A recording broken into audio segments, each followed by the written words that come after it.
Buenas hermanos y hermanas en Cristo y María. Aquí el Padre Antonio Portalatín, desde mi habitación en la Universidad Católica de Washington, uniéndome a la jornada pedagógica del Instituto Pedagógico Padre José Kentenich en Puerto Rico, que trata este año sobre el tema de la masculinidad y la paternidad, titulado La paternidad perdida y recuperada. El título de mi reflexión es San José en la crisis actual de masculinidad y paternidad. Es el año de San José y esta figura nos da a nosotros la oportunidad de reflexionar en dos temas tan importantes en el mundo y la sociedad actual, como es la masculinidad y la paternidad. Estamos celebrando los 150 años de la proclamación de San José como patrón universal. No es que no lo fuese antes, pues a través de los siglos el pueblo cristiano ha acudido al Padre por adopción de nuestro Señor Jesús para tantas necesidades, y su devoción ha ido creciendo, también sustentada por nuestra devoción a su esposa, Santa María, nuestra Madre. Por eso este año de San José ha encontrado eco en el alma de los fieles, consagrados, sacerdotes, laicos, porque toca la piedad nuestra y la espiritualidad sencilla y filial del pueblo. También en Schoenstatt hemos acogido con gozo esta proclamación del año de San José, porque San José está en nuestro santuario. Es una de las imágenes que están en nuestro santuario. Y de hecho, en el santuario original está la imagen de un San José que con su manto cubre la Basílica de San Pedro, simbolizando a la Iglesia Católica y al Papa. A él le pedimos por la Iglesia y por los sucesores de Pedro. Y también en Schoenstatt tenemos un motivo ulterior en el hecho de que es el santo patrono del fundador de Schoenstatt, cuyo nombre era José. Y es en el contexto de las enseñanzas del padre José Kentenich, unido al magisterio de la Iglesia y a las Sagradas Escrituras, que quiero hacer esta reflexión. Dos objeciones pueden surgir al tratar a San José como algo valioso en nuestros días para el varón y para el padre. La primera objeción sería que sabemos poco de San José. Es verdad que poco sabemos de la vida de San José, de la Sagrada Familia de Nazaret, pero también es verdad que las Escrituras contienen lo necesario para poder reflexionar cómo poseen lo necesario acerca de nuestro Señor Jesucristo y nos comunican lo necesario para nuestra salvación. Creemos en la fe que la figura de San José se encuentra suficientemente revelada en las Escrituras para iluminarnos a nosotros. Por otra objeción sería si ese modelo que tomamos de San José, de una cultura de hace 2000 años, de una familia de hace 2000 años, puede ser un modelo a imitar. De hecho, ese es uno de los axiomas de la modernidad. Todo ha cambiado, tenemos que cambiarlo todo. Pero precisamente aquí se encuentra el problema de la modernidad. ¿Realmente todo se cambia? ¿Realmente todo es transitorio? ¿Existe algo que permanezca? ¿Existe algo esencial? ¿Existe una relación entre lo esencial y lo transitorio? Les pido a aquellos que sostienen el axioma de que todo cambia y la familia tiene que cambiar también en su esencia, que estén abiertos a esta reflexión también. que asuman la hipótesis de que existe algo esencial, de que existe algo permanente dentro del devenir, dentro del cambio, porque ciertamente son dos elementos que se encuentran siempre en juego, aquello que es permanente y aquello que es transitorio. Y nosotros creemos, y así yo lo postulo como fundamento para esta reflexión también, que existe la esencia, pero al mismo tiempo existe el cambio. En Dios no hay cambio. Dios es permanente. Dios es eterno. Y ya es la primera realidad que nos dice a nosotros que puede existir algo permanente en la creación. Y al mismo tiempo la creación está en continuo cambio. Toca nuestro discernimiento ver qué es aquello que es temporal y qué es aquello que ha de permanecer. El varón contemporáneo se encuentra en una crisis de identidad y estamos en un mundo que ha llegado a ser en gran parte un mundo sin padres, dice el padre José Kentenich. Ciertamente la mujer también se encuentra en crisis y no puede ser para menos, pues un principio fundamental que proviene ya del orden de la creación revelado en el Génesis es que Dios creó varón y mujer y que ambos son correlativos y por lo tanto si uno está en crisis también lo está el otro. Dios creó varón y mujer a su imagen y dice en las escrituras Ish e Isha, son las palabras hebreas, Ish, Isha, usando la misma raíz para denotar, para comunicar que son una misma realidad, correlativas. Científicos y pensadores exploran las causas de la crisis de los sexos hoy día. Ya padre Kentenich distinguía entre la crisis de sexualidad y la crisis de los sexos. La crisis de sexualidad referida al uso del sexo y la crisis de los sexos referida a la identidad. Esto hoy día puede llamarse género, la crisis de sexualidad y la crisis del género. Cuando hay confusión sobre el uso del sexo y cuando al mismo tiempo hay confusión sobre los géneros masculino y femenino. Padre Kentenich decía que las herejías contemporáneas son herejías antropológicas. Esto es que se refieren al antropos, al ser humano. En otros tiempos tuvimos herejías cristológicas. En otros tiempos tuvimos herejías trinitarias, que se referían a las verdades del Dios, del misterio de Dios o el misterio de Cristo. Este tiempo es el tiempo de las herejías antropológicas, que se refieren al misterio del ser humano.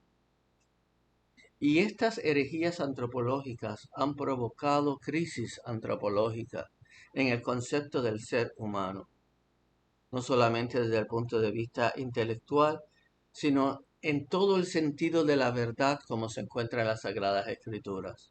En un sentido orgánico y bíblico, la verdad es camino de vida, la verdad es vida.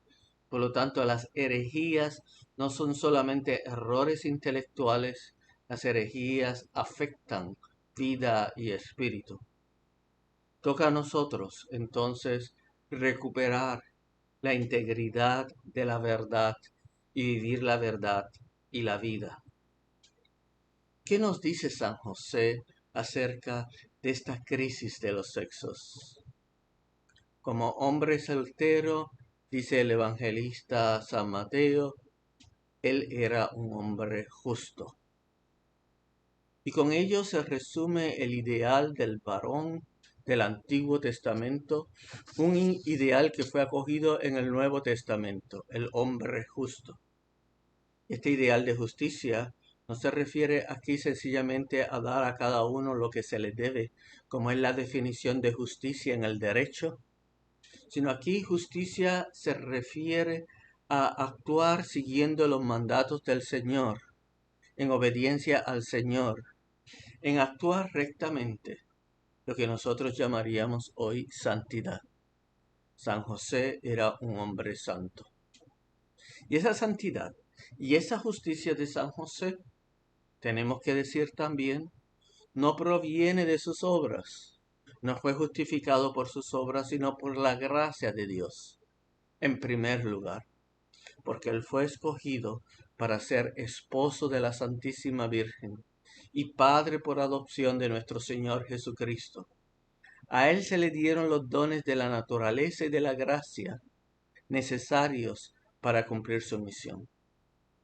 Dice el Papa Pío XII, al no ser concebible que a una misión tan sublime no correspondan las cualidades exigidas para llevarla a cabo de forma adecuada, necesario reconocer que José tuvo hacia Jesús por don especial del cielo todo aquel amor natural, toda aquella afectuosa solicitud que el corazón de un padre pueda tener.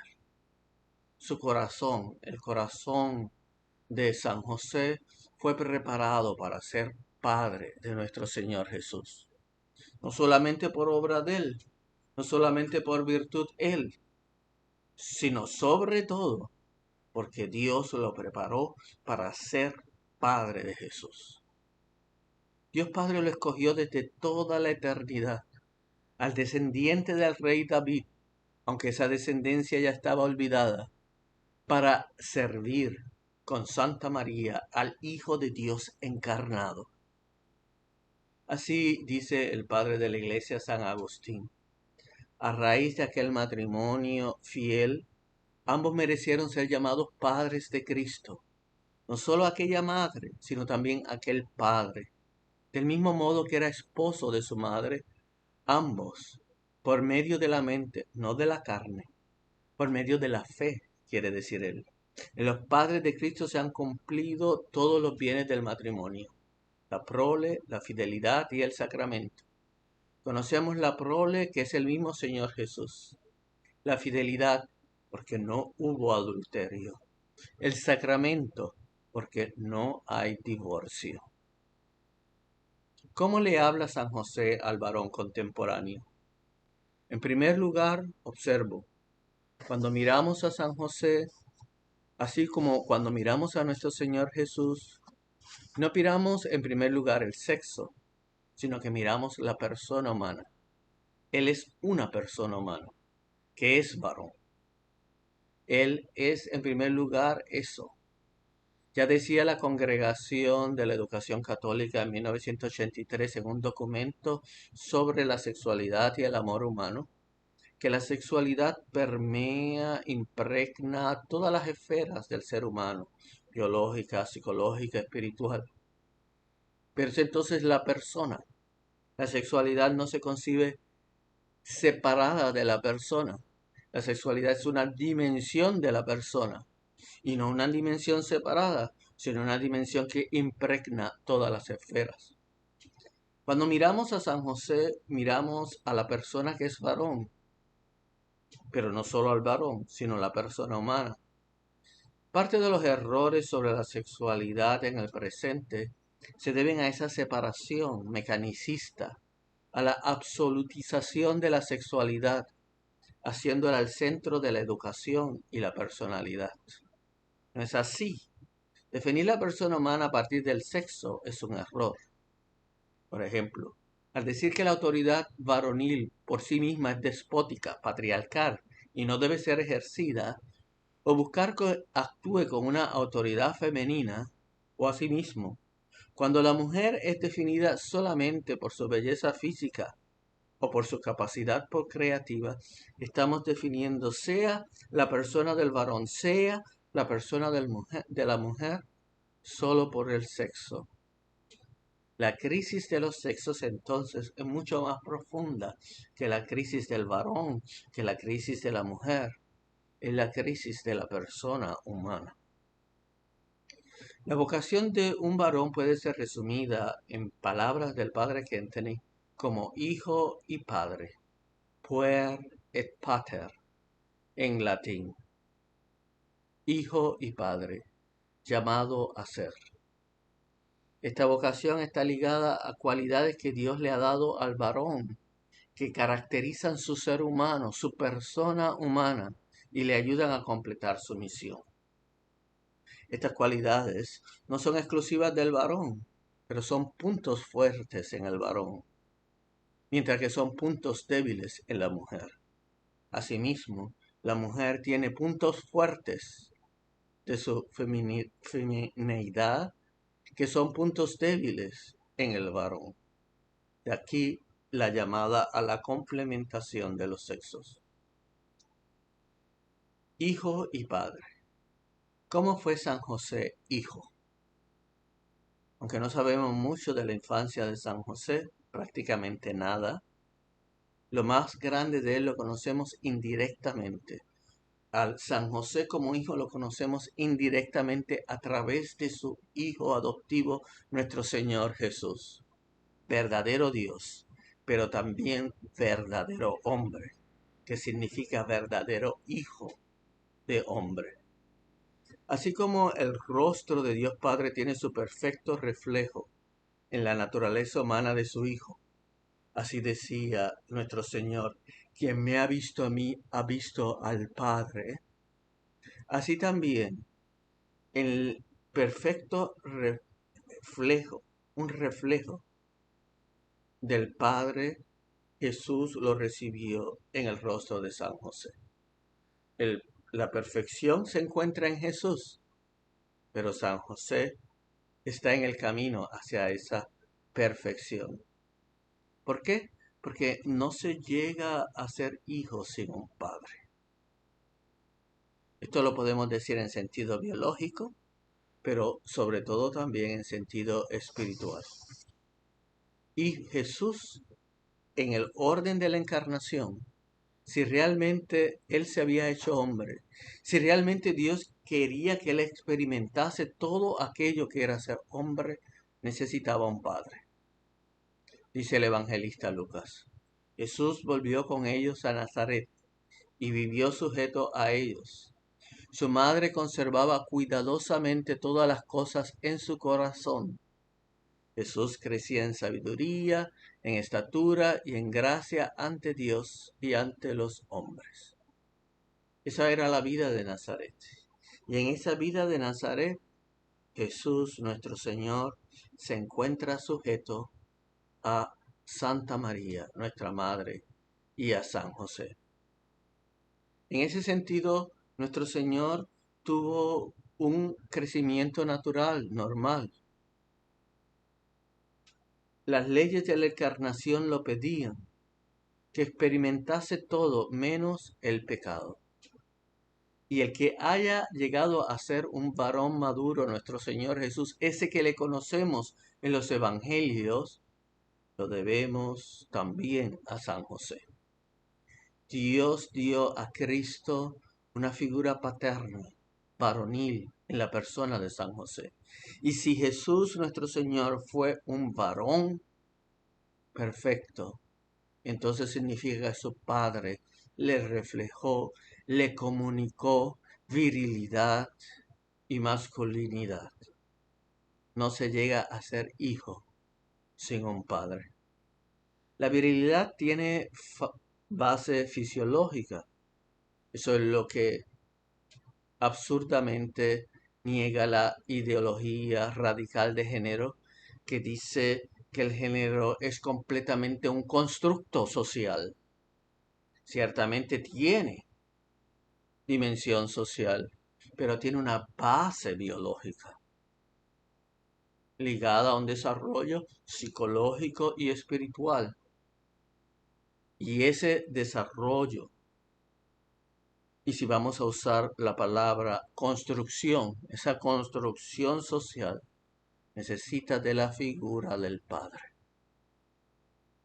Hay un aspecto en el que creo podemos descubrir algo más del ser hijo San José. En su volver a Belén, la tierra de sus padres. Cuando el censo, cada uno tenía que ir a la tierra de sus padres y San José vuelve a Belén.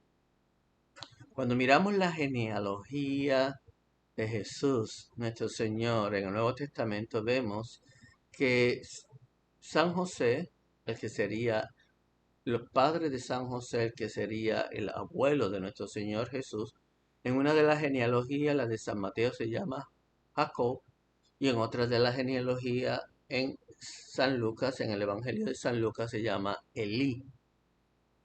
No quiero resolver en este momento esa discrepancia, pero quiero apuntar al hecho de que se conservaba en la familia la genealogía, se conservaba el nombre de mi padre, y San José conservaba esa genealogía que lo lleva nuevamente a Belén. En mi padre y en el recuerdo de mi padre, yo soy siempre hijo. Y el hecho de que San José conservara ese recuerdo de su padre es para nosotros también un signo de que él era hijo. Porque en relación a ese que es su padre, él será siempre hijo. Y será siempre entonces San José, descendiente de la tribu de Judá, de la casa de David, hijo de David. Ese ser hijo de David que él iba a pasar, esa conciencia de ser hijo de David que él iba a pasar a nuestro Señor Jesús. ¿Cómo era San José como padre? Ya el evangelista San Lucas dice que cuando nuestro Señor Jesús empezó su ministerio, se pensaba que era hijo de José. ¿Y por qué se pensaba que nuestro Señor Jesús era hijo de San José? Porque San José había cumplido con su tarea de padre. Porque todos habían visto que San José había cumplido con su tarea de padre. En los últimos tiempos, esta figura paterna de San José ha sido resaltada por los papas. En la exhortación apostólica Redemptoris Custodio, el Papa Juan Pablo II dice: San José ha sido llamado por Dios para servir directamente a la persona y a la misión de Jesús mediante el ejercicio de su paternidad.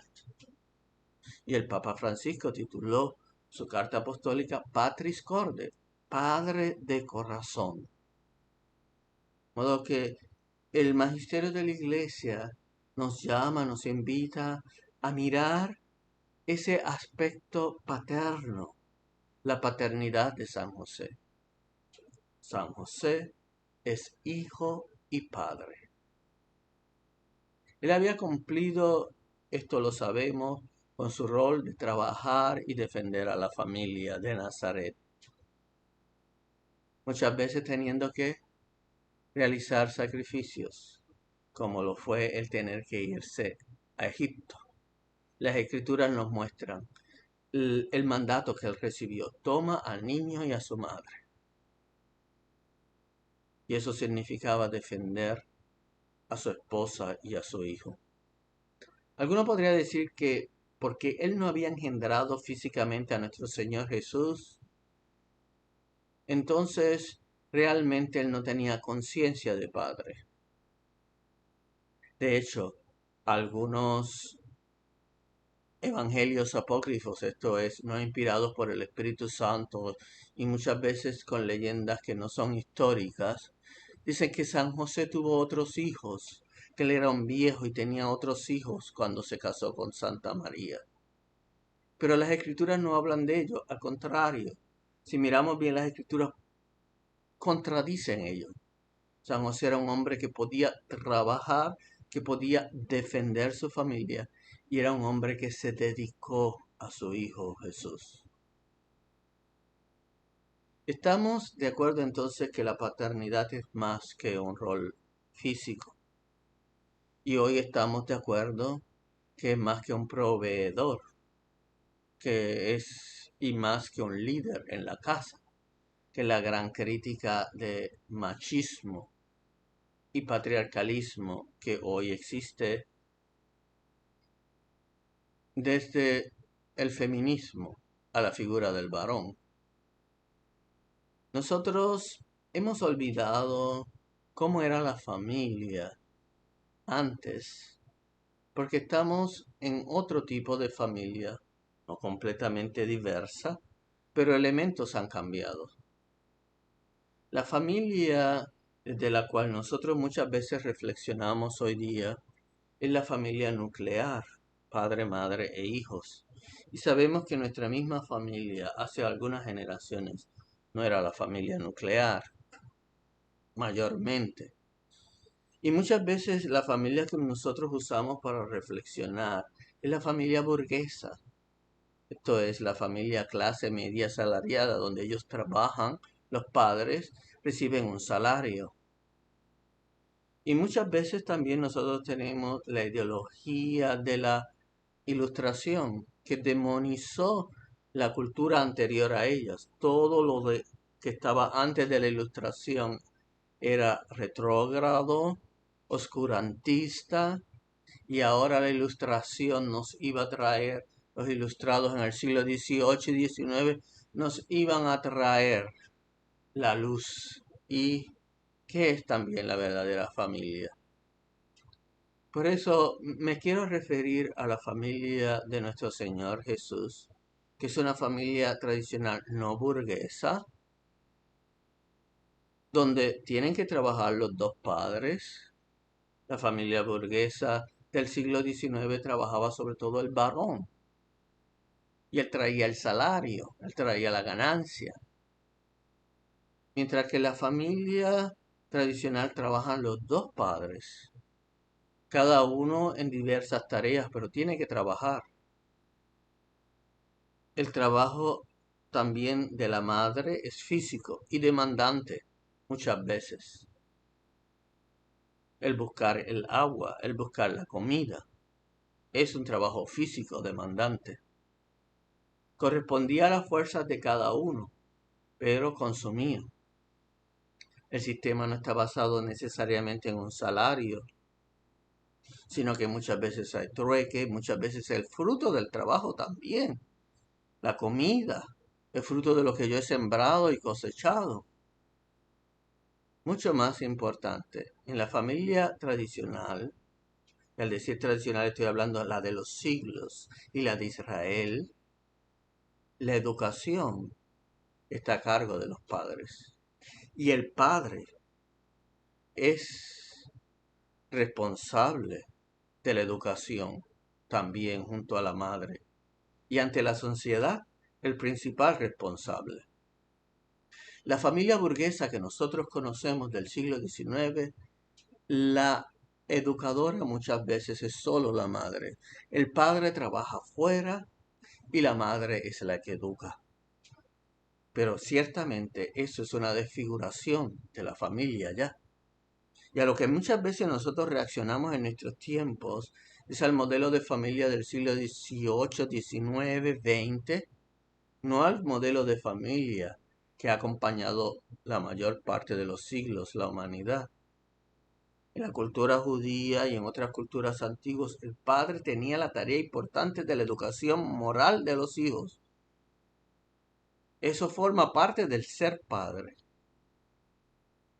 Por eso el padre de la iglesia, San Irineo, en el siglo II, cuando piensa en San José como padre de Jesús, nuestro Señor, dice, cuando José fue convencido más allá de toda duda, él tomó a María y con alegría fue obediente en relación a la educación de Cristo,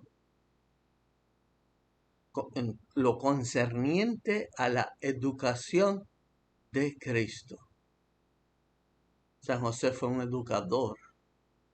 Y siguiendo el modelo de la encarnación, nuestro Señor Jesús recibió su educación moral de San José y de María. Y parte de esa educación moral es aquella que es el ser varón y el ser mujer. No es lo único, porque eso también sería una deformación, cuando el varón solamente interviene para hablar sobre sexualidad o la mujer sobre sexualidad. No, la educación moral es mucho más amplia. Y esa educación moral la recibió nuestro Señor Jesús de San José. No implica necesariamente clases en la parte ahora de el ser varón, no implica clases de educación sexual como nosotros las pensamos hoy, sino cuáles son las virtudes, cuáles son las cualidades que yo necesito para ser un varón en el mundo, en la sociedad, en la familia, con acento masculino. Es prácticamente que mis virtudes, que mi mundo moral, que mi moralidad tenga ese acento masculino, como el de la mujer tiene que tener el acento femenino. Pero la educación es la educación integral y el género se transmite en la educación integral. El género no se transmite necesariamente, no, ciertamente no en clases de educación sexual, que pueden ser complementarias. El género se transmite de varón a varón en la educación integral. El varón se caracteriza, en correlación a la mujer, hablando ahora del varón, por su mayor fuerza física. Y eso, pues, lo hemos visto a través de la historia. Se caracteriza por predominar lo racional sobre lo emocional. Se caracteriza porque enfatiza la ley sobre la ley, las reglas, la organización, sobre las relaciones personales. Se caracteriza por una religiosidad más metafísica y menos piadosa. Esas son caracterizaciones, son énfasis. Porque el ideal es que se llegue a la complementación con las características femeninas y asimismo la mujer llegue a la complementación con las características masculinas. Y esto que caracteriza al varón, sabemos, puede también caracterizar a la mujer. San José tenía que enseñar a nuestro Señor Jesús cómo usar su fuerza física. Es algo que hay que enseñar al varón para el trabajo. Cómo enseñar a usar la fuerza física en las relaciones humanas. Eso forma parte de la formación del varón. Cómo crecer desde el conocimiento a la sabiduría y no quedarse solamente en el raciocinio, sino está llamado a la sabiduría. Cómo hacer de la ley no solamente una cuestión de forma, sino llegar al sentido de la justicia y al sentido de la verdad. Y cómo la relación con Dios no es solamente una relación con la ley de Dios, sino con la persona de Dios, con el Padre Dios. De manera que aquellas tendencias masculinas tenían que ser educadas y tienen que ser educadas en cada varón. Tiene que ser educado físicamente, tiene que ser educado racionalmente y emocionalmente, tiene que ser educado en su tendencia a la ley y tiene que ser educado en su tendencia hacia Dios, en una religiosidad donde lo metafísico y lo piadoso se complementan. El padre por fin tiene la tendencia masculina hacia el liderazgo. Ciertamente hay una tendencia a tomar el mando. Él envía el hijo, entonces el padre tiene que educar esa tendencia. Y entonces le dice, esto es para servir. Pero es el padre el que va a enviar al hijo. El que envía al hijo a conquistar mundos. El que envía al hijo a descubrir mundos. El que envía al hijo a inventar nuevas realidades. Como dice el psicólogo y pedagogo italiano Claudio Risset, para ser un hijo que cambia el mundo, se necesita un padre, un San José, consciente de tu destino, que te envía, que te confirme en esa dirección. Esto complementado con la mujer, con la madre, que acoge, pero que se le hace más difícil enviar. El hijo necesita a las dos, necesita a la madre que lo acoge, pero necesita también el padre que lo envía, que lo suelta, que lo deja solo. Ese es el Padre.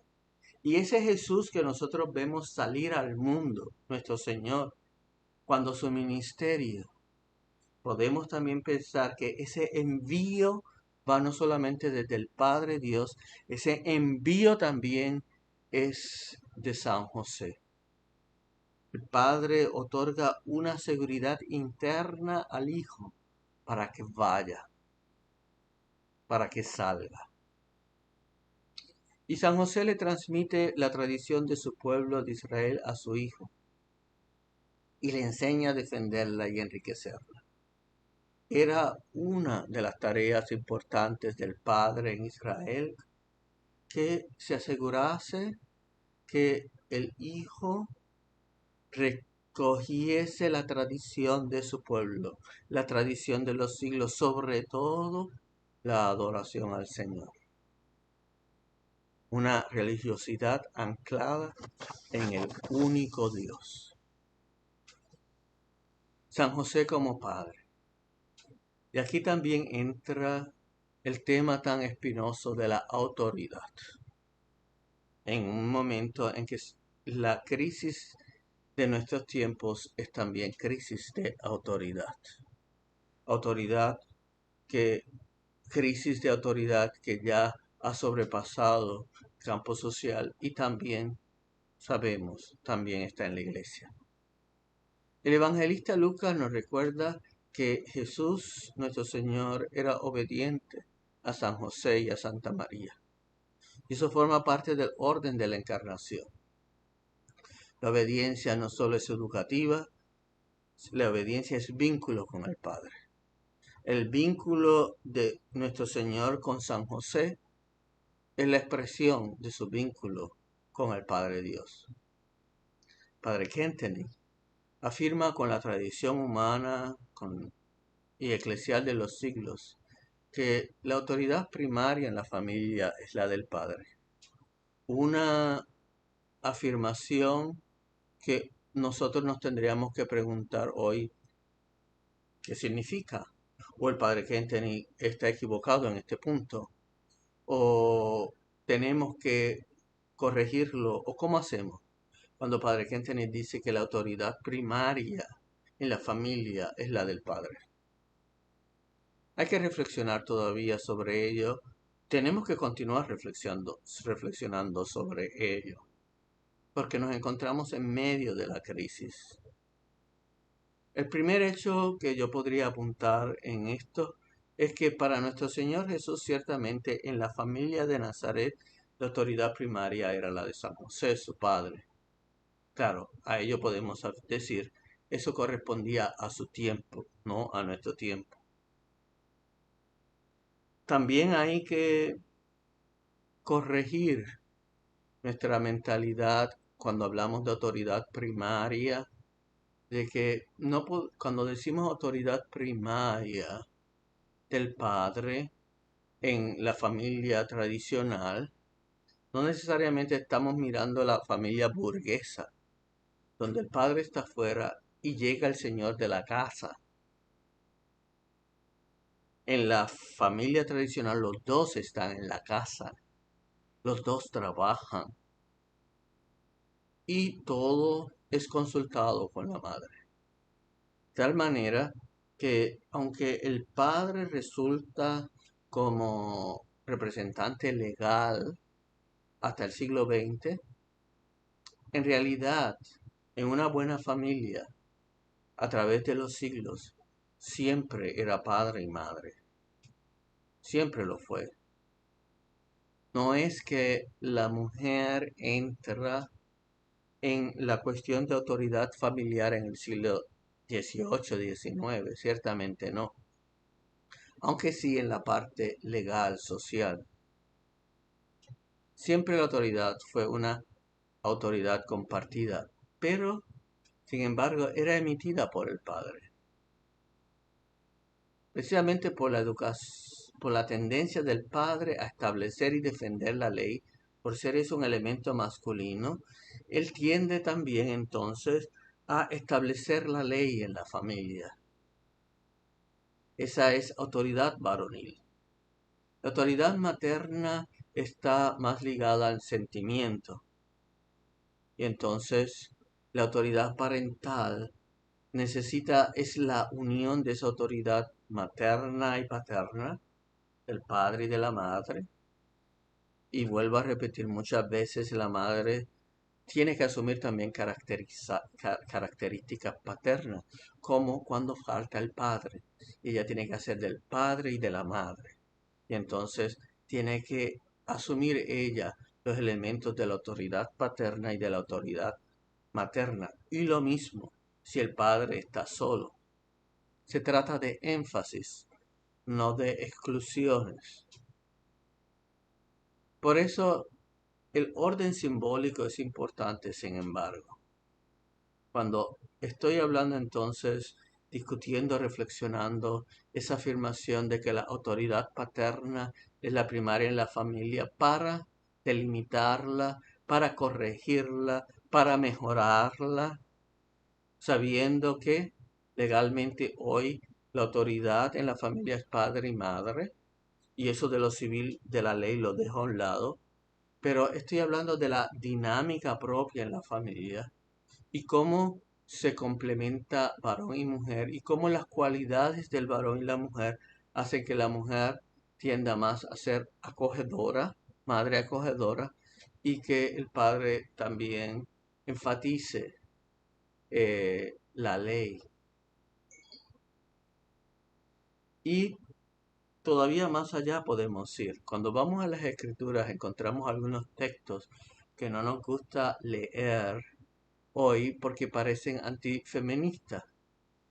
Cuando vamos a Colosenses, o lo son de hecho, cuando vamos a Colosenses, a la carta de los Colosenses, dice el apóstol: mujeres, sed sumisas a vuestros maridos como conviene en el Señor.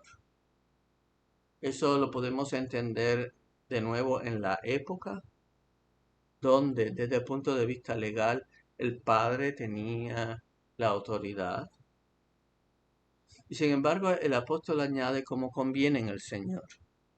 Porque realmente la revolución que va haciendo la iglesia y que hizo en aquel momento y que seguirá haciendo a través de los siglos, comienza en las relaciones con nuestro Señor Jesús y no en cambiar las estructuras sociales inmediatamente.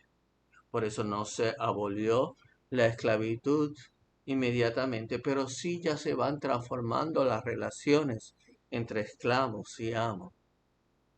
Y asimismo, por eso sigue todavía el varón como representante legal de la familia, como único representante legal, pero ya se van transformando las relaciones entre varón y mujer, como conviene en el Señor.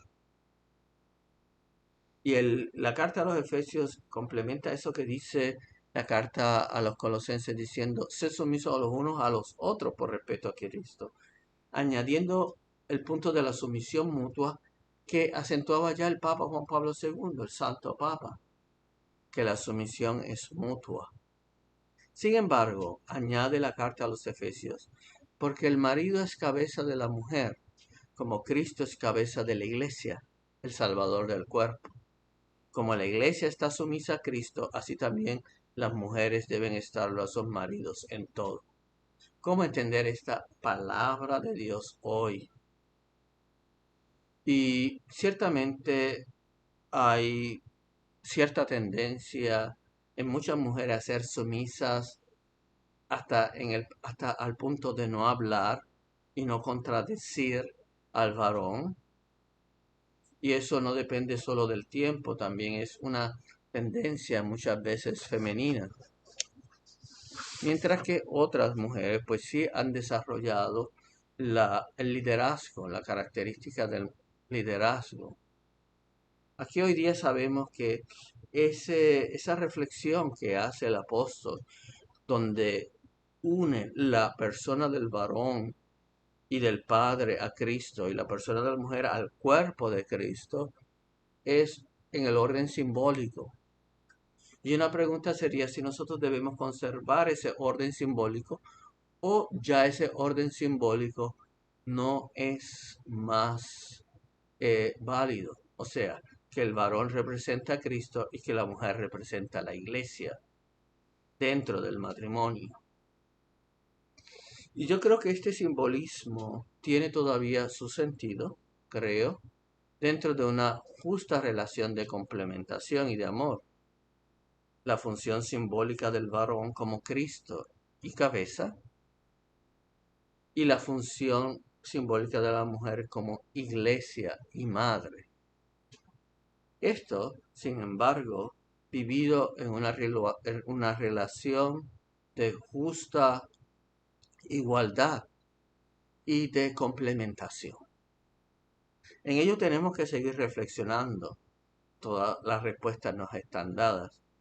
Pero al decir esto dentro de una reflexión de masculinidad y paternidad, es que decir también al varón que dentro del orden simbólico debe saber representar a Cristo, debe saber representar a nuestro Señor en la relación matrimonial. La paternidad es esencial, por último también, en la educación de la religiosidad, como es la maternidad. Y ha querido Dios que su rostro fuera preparado por el rostro de cada padre. Esto es una convicción del padre Kentenich como pedagogo de la fe. Y por eso San José tiene un rol esencial en este aspecto en la filialidad de nuestro Señor Jesucristo. El Papa Juan Francisco dice en su carta apostólica Padre de Corazón, Jesús vio la ternura de San José, de Dios en San José. La ternura de Dios, como se había manifestado en ese momento, a través de los siglos, ahora se hace encarnada, ahora la tenemos en San José para Jesús y luego en Jesús para nosotros. También dice el Papa, en la vida oculta de Nazaret, bajo la guía de José, Jesús aprendió a hacer la voluntad de Dios. Esa relación con Dios, ese vínculo con Dios, crece en la sombra de San José. Hoy faltan personalidades viriles.